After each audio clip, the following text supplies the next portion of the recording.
આજે તા 24 મે 2016 કચ્છ પંથકમાં ગરમીનો પારો સહેજ વધીને મહત્તમ તાપમાન 44 ડિગ્રી સેલ્સિયસ 44 ટેક્સ્ટ સી ની આસપાસ પહોંચી શકે છે અને પશ્ચિમ દિશામાંથી 27 કિલોમીટર પ્રતિ કલાક 27 કિલોમીટર પ્રતિ કલાકની ઝડપે સૂકા અને અતિશય ગરમ પવનો ફૂંકાવાની ધારણા છે।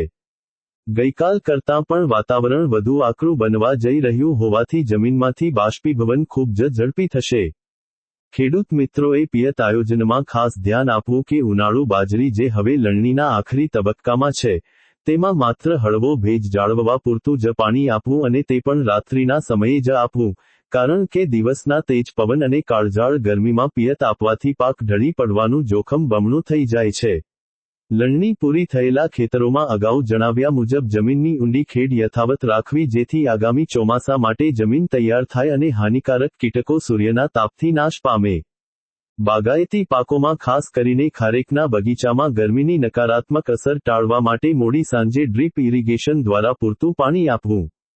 ખારેકની લૂમ પર લગાવેલી નેટ મેશ, જાળીદાર થેલી આજના તેજ પવનને કારણે ક્યાંયથી ખુલી ન ગઈ હોય તેની ચકાસણી સવારના ભાગે જ કરી લેવી। શાકભાજીના પાકોમાં ગરમીના કારણે ફૂલ ખરી પડવાની સમસ્યા વધી શકે છે, જેના રક્ષણ માટે વહેલી સવારે જમીનમાં હળવો ભેજ આપવો અને જીવાતોના મોનિટરિંગ માટે પીળા ચીકણા ચોપાનિયા યલો સ્ટિકી ટ્રેપ્સનો ઉપયોગ કરવો। પશુપાલકો માટે આજના દિવસે પશુધનની સુરક્ષા સૌથી મહત્વની રહેશે। પશ્ચિમના ગરમ પવનો, લૂથી પશુઓને બચાવવા માટે બપોરે 11:05 દરમિયાન તેમને કોડમાં જ રાખવા અને વિન્ડ બ્રેકર તરીકે કોડની આસપાસ ભીના કંતાન અચૂક લટકાવવા। પશુઓને પીવાના પાણીના હોજમાં સવાર સાંજ તાજું અને ઠંડુ પાણી ભરવું તેમજ પાણીમાં થોડું મીઠું અથવા ORS પાવડર ઉમેરવો જેથી પશુઓમાં ડિહાઇડ્રેશનની સમસ્યા ન થાય।